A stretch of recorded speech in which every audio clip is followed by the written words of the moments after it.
தமிழர்கள் நிஜத்தில் போர்க்குணம் கொண்டவர்கள். ஆனால் வரலாறு பிற மொழியாளர்களால் திரித்து எழுதப்படுகிறது. பிற மொழியாளர்களின் உதவியாலேயே தமிழினம் உயர்ந்தது என்பது போன்று பொய் பரப்புரைகள் செய்யப்படுகிறது, அவற்றை உண்மை என்று நம்புபவர்களுக்காக.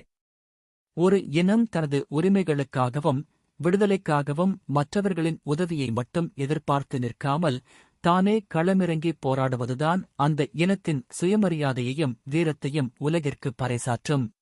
இதனை நாம் ஏன் மிக முக்கியமாக கருதுகிறோம் என்பதற்கான சில காரணங்கள்.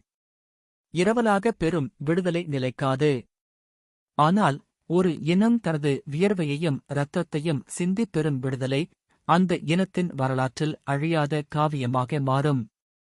இது வரும் தலைமுறையினருக்கு பெரும் தன்னம்பிக்கையைத் தரும். மற்றொருவர் உதவியுடன் விடுதலை பெறும்போது மறைமுகமாக அந்த நம் இனமல்லாத நபருக்கு நாம் கடமைப்பட்டவர்கள் ஆகிறோம்.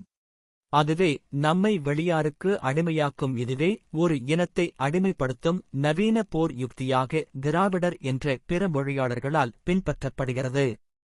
பெரியார்தான் உங்களை படிக்க வைத்தார். சுயமரியாதையை கற்றுத்தந்தார். திராவிட இயக்கம்தான் ஆரியர்களிடமிருந்து தமிழர்களை மீட்டது. உங்கள் இழிநிலையை நீக்கியது.